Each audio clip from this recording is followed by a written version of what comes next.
señorías,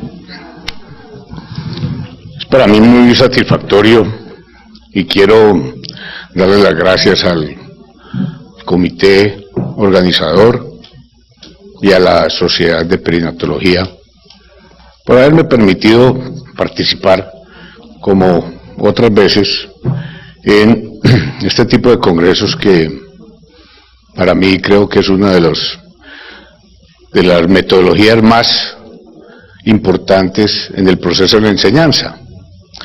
Pero más satisfactorio es que me hayan invitado a participar en un curso de enfermería perinatal, porque yo he tenido cierta atracción por las enfermeras, no solamente desde el punto de vista afectivo, sino porque he sido un admirador del trabajo de la enfermería toda mi vida, y en los 45 años que llevo de profesor y especialista siempre he compartido con las enfermeras, no en todos los aspectos, pero sí en los académicos, y sé los frutos que ellos han dado en su trabajo. Yo pienso, un viejo profesor checoslovaco hace muchos años nos enseñó que la obstetricia debía ser ejercida por mujeres, en primer lugar, porque tenían más sensibilidad que el hombre, y que además la mujer sabía lo que verdaderamente era el parto, y era tener un hijo.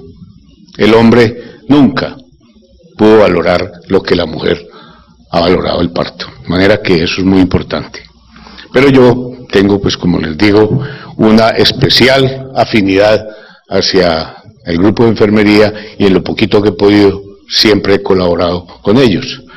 Viendo esta excelente charla de Pablo, yo digo que quizá el mérito de que a uno lo feliciten, lo condecoren, qué sé yo, no es por lo que uno sabe y por lo que uno puede alcanzar.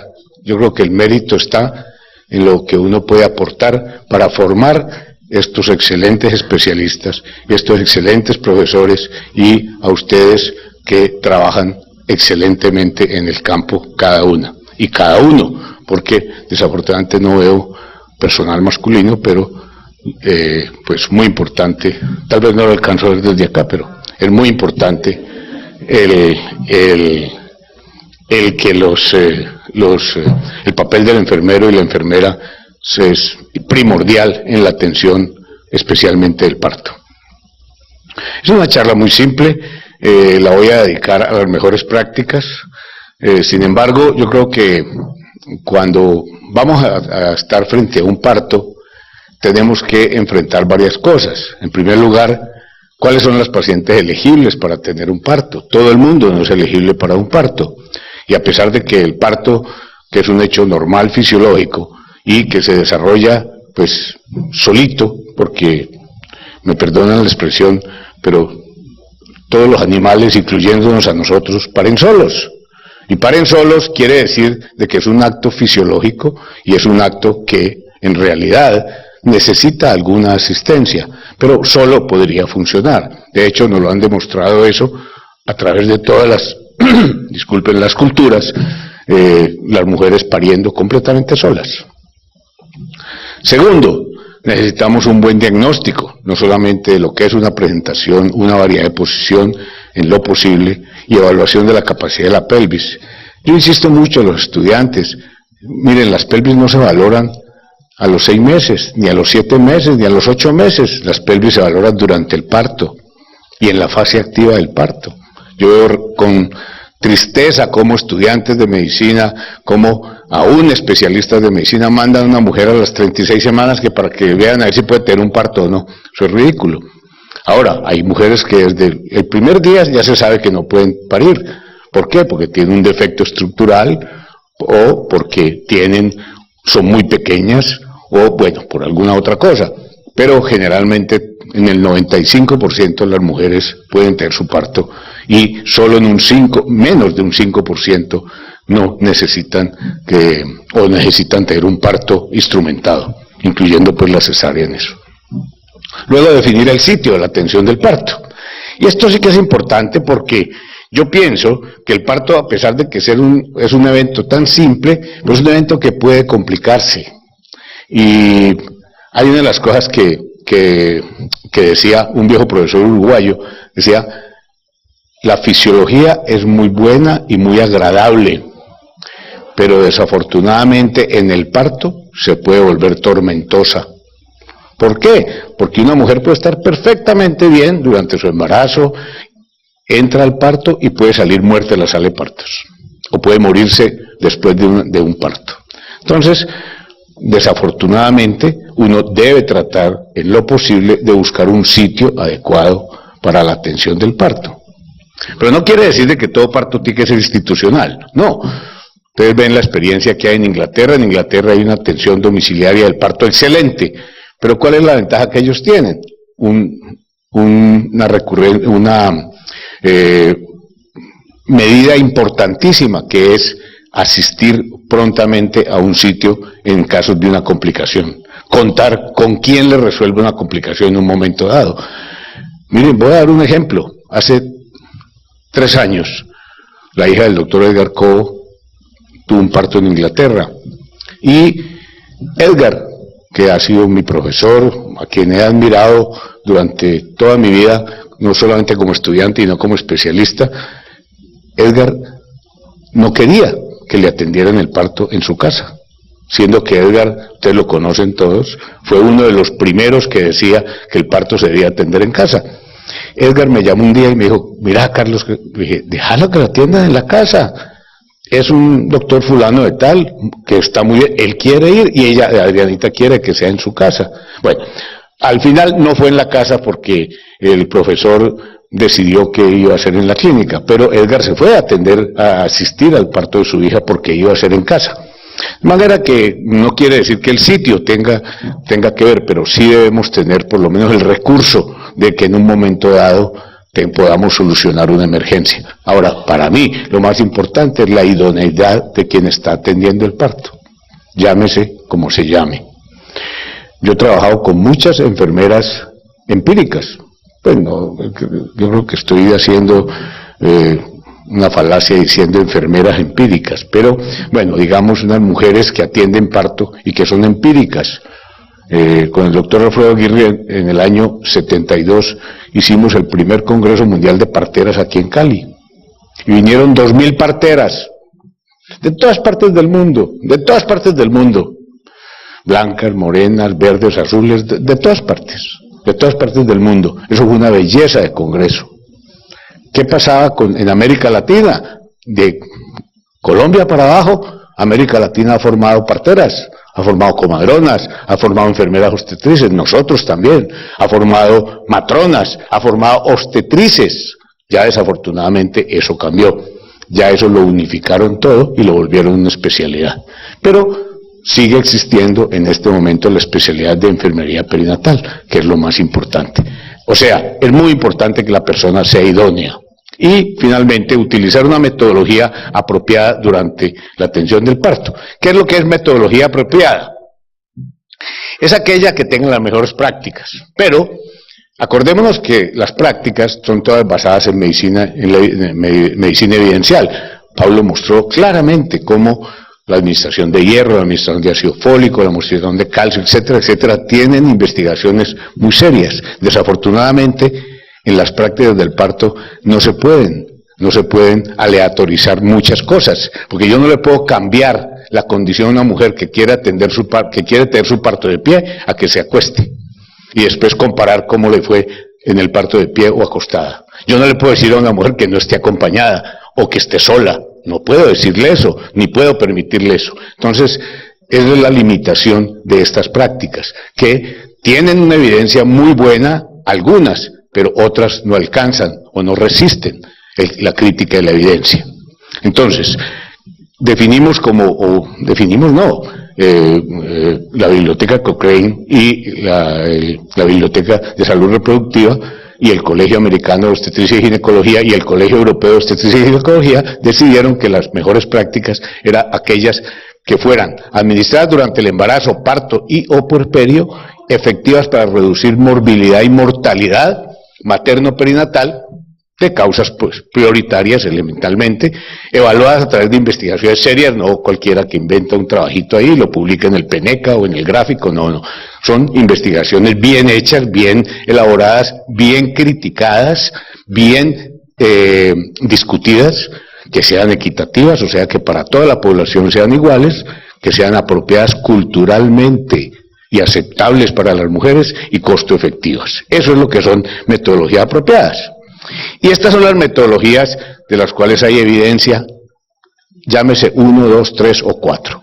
Es el rasurado perineal, el uso del enema, el acompañamiento durante el parto, la alimentación durante el parto, la posición durante el parto, el control del parto, tanto de la madre como del feto, el manejo de los 3 periodos y la atención inmediata al recién nacido y la lactancia. Estas son las prácticas que se deben utilizar durante el parto y sobre las cuales vamos a desarrollar la charla. ¿Qué pasa con el rasurado del periné? Cuando yo fui entrenado, como usted, no les digo el año porque ustedes, no creo que venían, hay un dicho muy paisa, ¿no? Dice que no venían ni en el cumis, de manera que en el año 58 que yo hice, 59 que hice la primera práctica de obstetricia, lo primero que veíamos era a una enfermera auxiliar excelente, que era la señora Maturana, y la señora Maturana rasuraba hasta los acompañantes. Bueno, era obligación rasurar la parturienta, obligación. Bueno, ¿cuál es la evidencia que hay? La evidencia que hay es insuficiente para recomendar la realización del rasurado perineal a las parturientas para la prevención de infecciones perinatales. Su práctica es injustificada debido a las molestias que ocasiona. Y ustedes ven que, por ejemplo, si vieron lo que les mostraba el doctor, esto no tiene ninguna significancia porque esto atraviesa la unidad. Que no vale la pena, no nos vamos a detener en eso, vamos a decir qué es significante y qué es bueno y qué sirve y qué no sirve. Sin embargo, el hecho de no rasurar al paciente da los mismos resultados, con la diferencia que da menos molestias a la mujer, menos molestias en el puerperio, menos incidencia. Lo que sí hay es definitivamente menos infección puerperal. Muy bien. Entonces la recomendación de la medicina basada en la evidencia es que se debe evitar la práctica rutinaria del rasurado perineal a las mujeres en trabajo de parto. El enema. Ustedes deben recordar, bueno, algunos de ustedes deben recordar al doctor Chaten, un cirujano, profesor nuestro tanto de cirugía como de anatomía. El doctor Chaten era un francés que muy dedicado a la docencia, y él decía: yo quisiera que a todos los estudiantes les pusieran un enema y que les pasaran una sonda vesical. Ese era el comentario de él. ¿Por qué? Porque el enema definitivamente no es aconsejado. ¿Qué pasa con el enema? El enema puede ser necesario cuando está indicado, porque si tenemos una mujer con una impactación fecal, tenemos que ponerle un enema, porque la impactación fecal se convierte en una distosia de partes blandas. Entonces tenemos que utilizar el enema en esos casos, pero se debe desaconsejar la administración rutinaria del enema a la parturienta.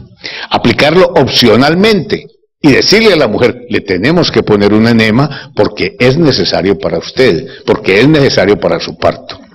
Solicitar la opinión de la mujer y acordar su administración solo como medida higiénica. ¿Por qué? A ella decirle: porque usted va a tener expulsión de materia fecal, su niño se le puede contaminar, pero además es muy incómodo para el parto. De manera que no hay ninguna duda en eso. El acompañamiento durante el parto. Tuvimos la fortuna de asistir al Instituto Fernand Lamas en París y ver el parto en el agua. ¡Qué delicia! ¡Qué cosa tan rica! Era una piscina como un estilo jacuzzi, temperatura de 38 grados, 37, 38 grados, todo el mundo allí en la piscina, una música de fondo muy suave, generalmente pues música clásica, el esposo, el suegro, el hermano, la mamá de la parturienta tomando coñac, y pues los únicos que no tomaban coñac eran la madre y el médico, y el parto era rico en el agua. Pero miren ustedes qué curioso, que el parto en el agua no tiene evidencia de que sea aconsejable. No tiene evidencia, porque entiendan ustedes que es muy difícil hacer trabajos aleatorizados con mujeres pariendo en el agua. Además porque no tenemos las condiciones, pero rico, un parto en el agua, delicioso. Eso era delicioso y todo el mundo salía feliz y el niño nacía y casi que nadaba allí y no, delicioso. Muy bien. Lo más importante no es el agua, es el acompañamiento. Eso es lo importante, importante. Y hay una evidencia muy clara, y miren usted que es toda significativa. Menor analgesia, menos analgesia posparto, o sea que duele menos el parto en estas mujeres, ¿por qué? No sé. Menos uso de analgésicos, muy importante. Acuérdense ustedes que tradicionalmente se ha dicho que a la mujer durante el parto le deben poner no solamente analgesia peridural, que es la primera, sino uso de analgésicos también, ¿no? Y en muchas partes se usan los diclofenacos, se usa mucho en Bogotá, muchas veces en la clínica de la Nacional utilizaban Lisalgil y utilizaban también antieméticos, ¿no? Menor instrumentación, o sea que menos utilidad de forceps, menos utilidad de cesárea, etcétera, etcétera. Entonces la recomendación es permitir el acompañamiento temprano durante el parto, pero con personas ajenas. No es la enfermera, no es el médico, no, familiares, ajenos al personal de la institución. La mujer se siente mucho más tranquila. La alimentación. Es ridículo como uno les dice que no coman, que no tomen ni agua. Y todas tienen que estar así con unas venas cogidas. No, eso no es así.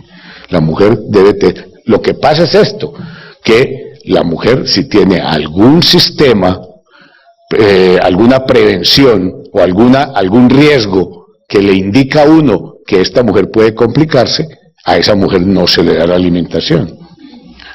¿A quiénes me refiero? A las mujeres que están, por ejemplo, en inducción. ¿Por qué? Porque la inducción se sabe... La inducción cuando es médica, no en inducciones selectivas, esas que hay por conveniencia, no. En la inducción médica es por indicación y la mujer puede terminar en un 30% de una operación cesárea. Pero no quiere decir de que no le pueden dar líquidos, ni quiere decir que la pueden hidratar. A pesar de la falta de estudios, no hay evidencia en la literatura que avale la restricción de líquidos y alimentos durante el parto para la prevención de aspiración gástrica. La restricción severa de líquidos y alimentos a la madre por tiempo prolongado produce esto, deshidratación y cetosis, lo cual se puede prevenir con una ingesta moderada. Es que no necesita que le pongan pues todo el sancocho y todo el frío, no, que le den alguna ingesta, y más que todo líquidos. Entonces, la recomendación de la medicina basada en la evidencia es permitir la ingesta de líquidos azucarados y alimentos livianos en forma moderada. La posición materna durante la fase activa y el segundo periodo del parto. Qué importante. Cuando llegué a Montevideo a hacer mi curso de las 3 Naciones, entré y en la primera charla estaba la hija del profesor Caldeiro Barcia en trabajo de parto. Y estaba el boom de la monitoría por ellos, no en el mundo, sino en la escuela uruguaya, que fueron los primeros que hicieron monitoría fetal continua en parto. ¿Qué estaba haciendo la hija del doctor Caldeiro? Un monitor pegado aquí al abdomen, un señor, a mí me parece que veo a Mima con un carro inmenso, así como esa mesa, llevando el monitor, ¿no? Y ella caminando por todo el servicio. Caminando por todo el servicio. Pues desafortunadamente nosotros no tenemos los sitios adecuados para eso. Yo a Mariela le digo en el hospital que qué lástima que estas pobres mujeres, que son apuñaditas ahí, no se pueden levantar, no pueden caminar. Mejor dicho, se entra el sol y se tienen que salir ellas porque no caben los dos, ¿no? Eso no es así. O sea, la mujer debe estar caminando, ojalá, durante la fase activa y durante el expulsivo. De manera que eso es muy importante. Y ustedes ven que como la posición vertical produce ciertos beneficios. Acortan el periodo expulsivo. Lo acortan. Reduce los partos asistidos. Hay menor número de episiotomías porque el periné se prepara mejor para la episiotomía. Y la preparación no los masajes. Eso no sirve absolutamente para nada. Es que podría masajear el periné. No, eso no sirve. Eso no sirve absolutamente para nada. El periné lo prepara la distensión que lo produce la presión de la cabeza. De manera que no nos metamos mentiras. De manera que es muy importante que todas estas ventajas sean vistas y sean recomendadas. Entonces, por eso Medicina Basada en la Evidencia recomienda la posición que la madre escoja mientras ella está en el parto. ¿Por qué? Yo no la puedo obligar a que ella esté tampoco de pie y caminando, pero se le puede explicar. Muy importante que ella se sienta cómoda, pero sí en el segundo periodo la posición vertical. Y yo les he dicho a esta señora, siéntese en la cama, siéntese a horcajadas en un butaquito, caminen. Eso es que se le va a salir el niño, ojalá. Mejor. No vaya a ir al baño que se le sale el niño, ojalá. No, por favor. Es que entre otras cosas los partos deberían ser en la cama. Por eso las instituciones modernas, Inbanaco por ejemplo. Inbanaco, la idea inicial fue tener unas camas que nos permitieran hacer el trabajo de parto y atender el parto en la cama. ¿O digo mentiras, Adelita? Así es. Entonces eso es muy importante, eso es muy importante. Ojalá el parto fuera en la cama. Y la cama se le pone una posición ya cuando está en su periodo expulsivo para que el niño tenga la oportunidad de salir bien. Estas son las posiciones recomendadas por la OMS para el parto, esto lo conocen ustedes, esto fue de hace 5 o 6 años, de manera que inclusive aquí hay unas posiciones que son estas posiciones, miren, que son posiciones muy culturales, ¿no? Y nos faltan algunas, porque están las de las indias que están colgaditas y todo. Exactamente, muy bien. Ok, miren esto qué bonito. El manejo del dolor durante el parto. La analgesia epidural es el método para el alivio del dolor más estudiado y recomendado, porque es el que más evidencia tiene, ¿no? Entonces yo ahí sí puedo decir claramente que hay una evidencia muy importante en que la analgesia epidural es el método ideal. La mujer tiene un problema muy serio, y yo les digo a los estudiantes, mi Dios las fregó, porque les digo, parirás con dolor, las castigó, además de otros castigos muy serios que les ha dado también, pero les dijo, parirás con dolor, y ahí quedó. De manera que desde la Biblia sabemos que el parto tiene que doler. Que diga que el parto no duele es una mentirosa pues de primera categoría, que el parto pues tiene que doler. Ok, muy bien. Entonces las recomendaciones son, informar a la mujer sobre los diferentes métodos para el alivio del dolor. Hay que decirle, señora, a usted hay que ponerle una analgesia. Si usted la quiere aislada, se le pueden poner analgésicos, pero lo ideal es que sea una peridural. Los riesgos que puede tener, ojo, hay que decirle, señor, usted puede quedar con una cefalea si de pronto tenemos alguna complicación, por eso tienen que firmar un consentimiento informado de que van a aceptar una peridural. Ojo, no está indicado en todos los casos. Mujeres que están recibiendo anticoagulación no lo pueden tener. Mujeres como las nuestras que van al servicio, que hay una proporción de trombocitopénicas, no pueden tener analgesia peridural. No hacerlo de rutina, pero ofrecerles a las mujeres la posibilidad de elegir un método si lo desean. No era lo que nosotros hacíamos pues en tiempos de Bárbaras Naciones, que era, le poníamos una careta con óxido nitroso, la hacíamos reír y todas esas cosas, pero pues el parto ahí no se daban cuenta porque en medio de la risa y muchas se choqueaban, muchas después, acuérdense ustedes que el óxido nitroso es un derivado del éter y producían unas hemorragias posparto tremendas. Muy bien, el uso del partograma. Miren qué curioso, el partograma es una de las cosas más científicas que hay, sin embargo no hay una evidencia suficiente de su uso.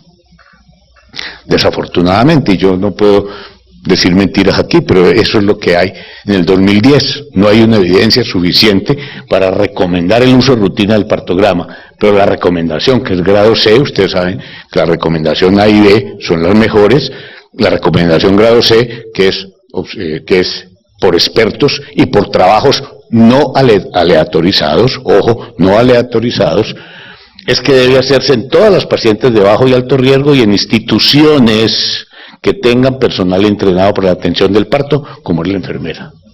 La enfermera debe seguir el partograma, debe seguirlo y debe elaborarlo y debe hacerlo bien. Los médicos no sabemos hacer el partograma. Yo recuerdo una vez que en Imbanaco dijimos, todos vamos a hacer el partograma, ¿no? Y uno pasaba por ahí, ay doctor, venga, ¿por qué no me dice cómo se llena esto que no sé qué nada? ¿Sí o no, Adelita? Muy bien. La amniotomía. Aquí en la amniotomía hay una cosa muy importante, porque la evidencia que muestra la amniotomía es que eso, desde el punto de vista mecánico, es un procedimiento muy efectivo y un procedimiento muy agradable, porque acorta el periodo del parto, la duración del primer periodo y del segundo periodo también por ende. Pero ¿qué pasa con la amniotomía? Que la amniotomía no puede ser de rutina, no puede ser de rutina, solo debe ser por indicación. ¿Por qué? Porque aunque disminuye el parto y lo puede disminuir hasta, miren, de 60 a 120 minutos, pero la operación cesárea, esto se va al otro lado, la favorece. Hay más cesárea en pacientes que les hace amniotomía precoz. ¿Qué es amniotomía precoz? Iniciando la fase activa. Eso es amniotomía precoz. Hay menor uso de oxitocina, desde luego, porque el parto se reduce, y acuérdense ustedes que uno de los mecanismos importantes, no sé si lo mencionó el doctor Hoyos, pero la ruptura de las membranas libera prostaglandinas, y al liberar prostaglandinas hay un mecanismo asociado a oxitocina, y es que mejora la actividad del parto y disminuye el tiempo del parto. Pero miren ustedes que desafortunadamente no se debe utilizar de rutina, sino por indicación. Por indicación. Qué curioso. La palabra obstetricia viene del griego obstare, que quiere decir esperar. Y resulta que los obstetras no esperamos. No esperamos. Mientras más rápido, mejor. Entonces, rompa de las membranas a todas, porque se demora. La medicina basada en la evidencia dice que se demora 1 hora menos, no sé qué, no sé cuántas cosas. Paja, porque se quieren ir más rápido. Pero 30% de ellos terminan en cesárea. Ojo. Entonces, debe ser por indicación y de acuerdo al partograma. Y ahí sí, una mujer que no ha tenido un descenso de la presentación adecuado, hay que hacerle la amniotomía. Una mujer que no ha tenido un encajamiento en la primera parte de la fase activa, hay que hacerle amniotomía. Las variedades posteriores del occipital, hay que hacerles amniotomía. De manera que eso es muy importante. ¿Qué pasa con el control del estado fetal? Ustedes saben que hay dos mecanismos muy importantes que se utilizan, dos metodologías, o la monitoría continua o la monitoría intermitente por personal debidamente entrenado. Sin embargo, pues, ¿qué es lo que hay de experiencia? Y es que, comparando la eficacia del monitoreo continuo con la auscultación intermitente, se observa que el único beneficio para el uso del monitoreo continuo intraparto de rutina es la reducción de convulsiones neonatales. ¿Pero por qué? Porque en ese grupo de mujeres, esos recién nacidos tuvieron menos convulsiones. Sin embargo, hay una evidencia posterior que dice que en aquellas mujeres que tuvieron monitoría intermitente, o sea, clínica, ¿no?, por enfermera, tuvieron los mismos resultados. ¿Cuál es el único problema de eso? Que hay que estar allí y hay que trabajar más. Entonces uno le dice a los estudiantes, bueno, y usted, no, es que no hay monitor. No, pero usted está ahí y usted puede estar haciendo la monitoría intermitente clínica, pero no les gusta hacer. Ok. De todas maneras, el uso rutinario del monitoreo electrónico fetal evidenció aumento del índice de cesáreas. A nosotros nos decían en el año 74, cuando a mí me tocó traer el primer monitor al hospital universitario que nos lo regaló el doctor Eduardo Arjón, y vinimos con el doctor Dino Zanini a trabajar 6 meses y hacer monitorías, se nos aumentó la proporción de cesáreas. Entonces los anestesiólogos, cuando en los turnos decían, preguntan en el 6º piso si tienen funcionando el detector de cesáreas. Eso le decían el monitor, el detector de cesáreas. Muy bien. La recomendación según la medicina basada en la evidencia es realizar control de la frecuencia cardíaca fetal durante el trabajo de parto mediante la auscultación intermitente y solo realizar el monitoreo electrónico en embarazadas con riesgo elevado o con progreso anormal del trabajo de parto. O sea, no hay por qué utilizar de rutina. Sin embargo, ciertas unidades, por ejemplo, en la que me tocó entrenarme a mí, tenían monitor en todas las pacientes. Y había María Mesa, que era una paisa muy bien entrenada, que era mi jefe, enfermera, ¿no? Ella era la que me mandaba y la que me ponía los turnos y la que me decía si tenía que venir o no tenía que venir, todo eso, a qué horas tenía que llegar, a qué horas me tenía que ir. Una enfermera, ¿no? Antioqueña, de la Universidad de Antioquia, pero entrenada en Estados Unidos, en Southern California, ¿no? Y ella fue la que me dijo en un paro que usted tiene que trabajar y hacer cesáreas hoy y hacer el parto y todas las cosas. Sí, señora, ¿cómo no? Está bien. ¿Ella qué tenía? En su oficina tenía un display con todos los monitores de los 12 cubículos. Además, tenía unos monitores que todavía pues están, que cuando la frecuencia cardíaca se baja de cierto sitio, pitan, y que cuando se sube de cierto límite, pitan, y además los están viendo de manera que así es. Muy bien. Entonces, en cuanto a eso, es muy importante que la monitoría clínica es tan buena como la monitoría electrónica. La episiotomía. ¿Qué pasa con el uso de la episiotomía? Hasta 1997, la escuela argentina recomendaba la episiotomía de rutina. Y muchas escuelas, y aquí nos tocó casi que hacer episiotomía de rutina.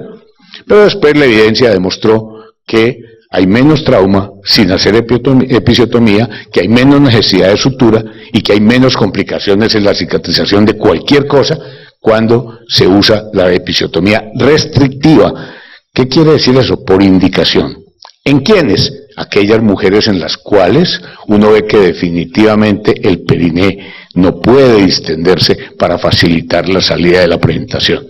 El doctor Jorge Escobar Soto, alma bendita, quien pues fue uno de mis excelentes profesores, era un obstetra de primera, no sé si alguien de ustedes lo conoció, nos decía: nunca pasen la paciente a la mesa de sala de partos hasta que no esté dilatándose el periné como una moneda de 50. En esa época las monedas de 50 eran unas morrocotas de este tamaño. Entonces decía, cuando el periné se esté dilatando como una moneda de 50, ustedes pasan la paciente. Pero no, la pasan cuando tiene 10 de dilatación y la pueden apujar.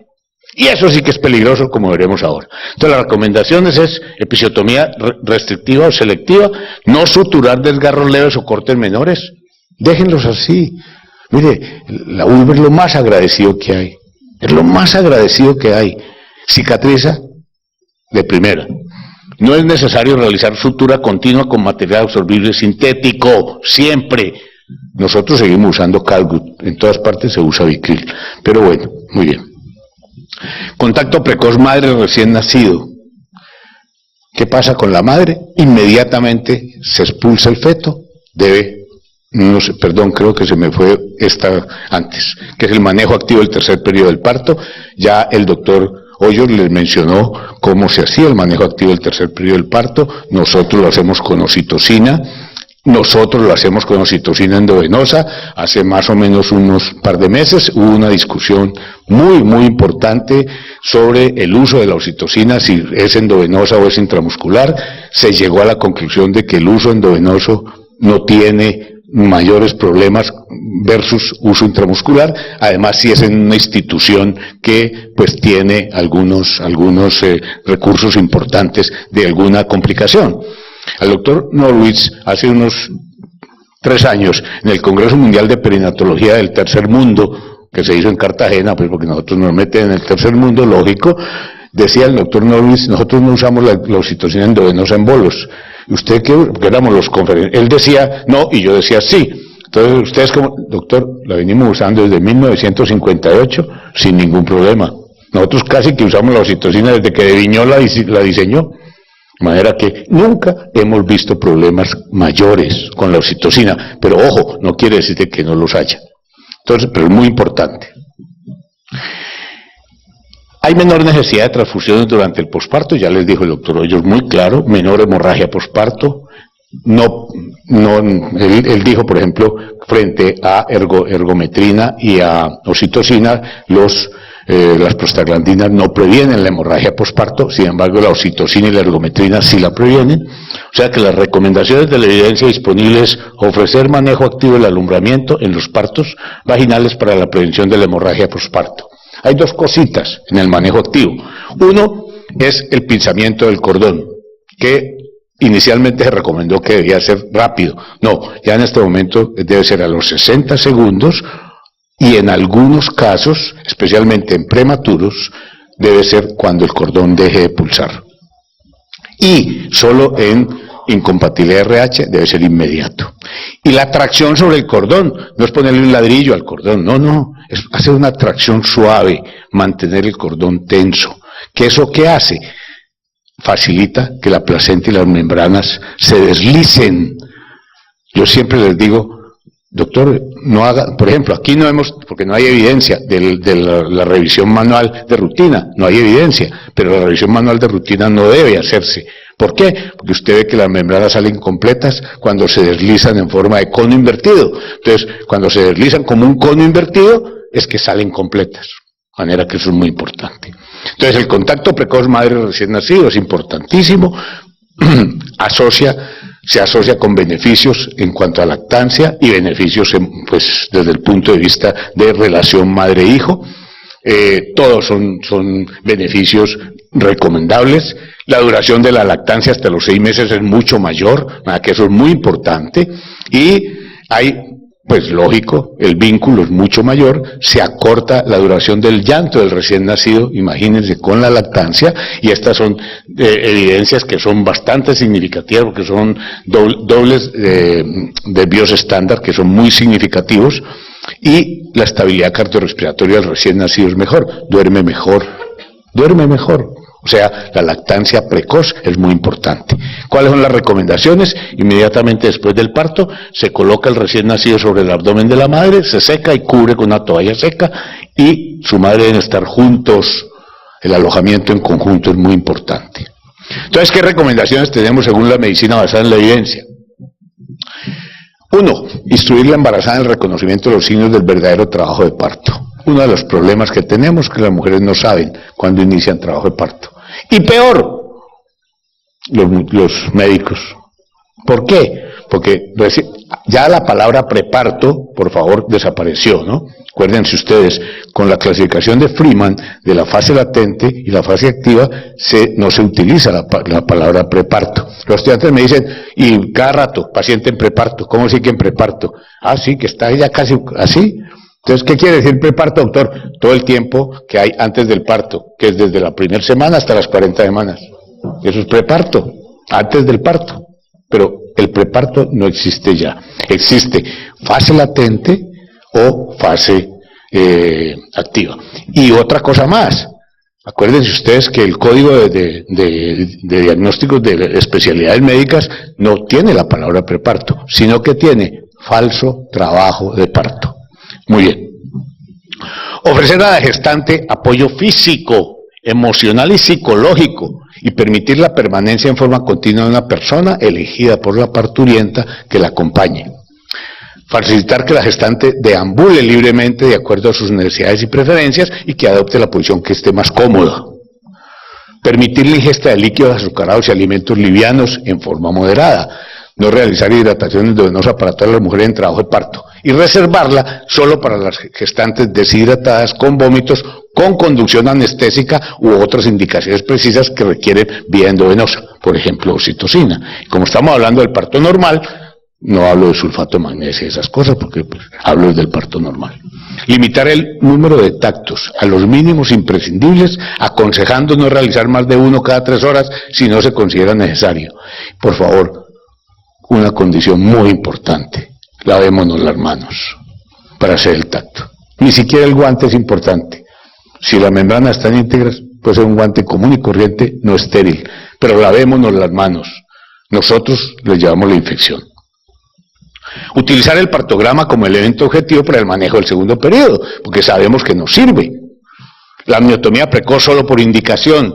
se reservará solo para parturientas con progreso anormal del trabajo de parto y según el partograma. Control de la frecuencia cardíaca por auscultación intermitente y solo realizar el electrónico en embarazadas con riesgo elevado o con progreso anormal del trabajo de parto. Limitar el número de tactos a los mínimos, aconsejando no realizar más de 1 cada 3 horas si no se considera necesario. Y ojo, si hay membranas rotas, utilizar guantes estériles y lavarse las manos. Realizar la episiotomía restrictiva por indicación, recomendar la práctica de rutina del manejo activo del tercer periodo usando oxitocina, que es lo que tenemos, tracción suave sobre el cordón y pinzamiento del mismo según la norma, ¿no? Contacto precoz de la madre y el recién nacido inmediatamente nace colocándolo sobre el abdomen de la madre y fomentar la lactancia precoz.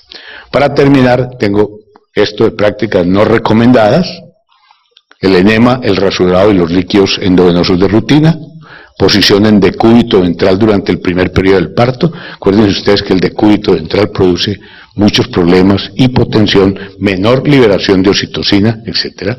Examen rectal, anteriormente se hacía examen rectal para el control del trabajo de parto. A nosotros nos tocó hacer examen rectal, muy bien. Esfuerzos de pujo no indicados antes del segundo periodo avanzado. Yo me pongo a ver unas pobres mujeres que los ponen en la cama y que agárrese las piernas y póngase a pujar y tienen 8 dilatación. No, señores, por favor, señores y señoras, no. El pujo es solamente en el periodo expulsivo cuando está presionando la moneda de 50 y cuando tienen deseos de pujo. Pero ojo, porque puede que tengan deseos de pujo porque tienen un recto lleno de materia fecal. Entonces, que sea pujo por compresión de la cabeza sobre el recto. Masaje y estiramiento del perineo durante la segunda fase del parto, eso debe desaparecer. Anteriormente ponían los dedos y empezaban a hacer así, eso debe desaparecer, por favor. Inclusive la maniobra de protección del periné, si el expulsivo es normal, que no sea explosivo, no tiene ninguna evidencia de que sirva. La Cristeller, pues por favor, no veía que unas señoras se sentaban encima, no, por favor, eso ni lo usemos. Revisión manual de cavidad de rutina después del alumbramiento. Acuérdense ustedes, si el parto es bien atendido y fisiológicamente sigue todas las normas, no hay por qué revisar la cavidad. No se debe revisar, el cuello sí, pero no la cavidad. Métodos prácticas de las cuales no hay evidencia que sirvan y que al contrario pueden ser perjudiciales. Métodos no farmacológicos de alivio del dolor durante el parto como hierbas, no sabemos, inmersión en el agua y estimulación nerviosa. O sea, no es que esté contra la acupuntura ni esté contra las drogas tradicionales, las hierbas tradicionales, pero pues en realidad no hay evidencia. Y la inmersión en el agua, como les conté, tampoco tiene evidencia. La amniotomía precoz de rutina en el primer periodo, la protección del periné y el manejo de la cabeza fetal en el momento del nacimiento, la manipulación activa del feto en el momento del nacimiento, eso de pegarle la palmada y que eso es lo más ridículo del mundo entero, eso produce problemas, El niño se debe secar y ponerlo inmediatamente en el abdomen de la madre. Pinzamiento rápido del cordón umbilical, se ha demostrado que hasta en 30 centímetros puede disminuirse la transfusión de un feto, de un recién nacido, cuando se pinza rápidamente el cordón. Pero si tenemos que hacerlo, como en incompatibilidad RH, hay que hacerlo. No estimular los pezones para aumentar las contracciones uterinas durante la tercera fase del parto. Acordémonos que la inducción por estimulación del pezón y la estimulación intraparto por estimulación del pezón no se puede controlar. ¿Cuál es el efecto importante? Que produce expulsiones de cargas de oxitocina no controlables. Nadie sabe a qué corresponden.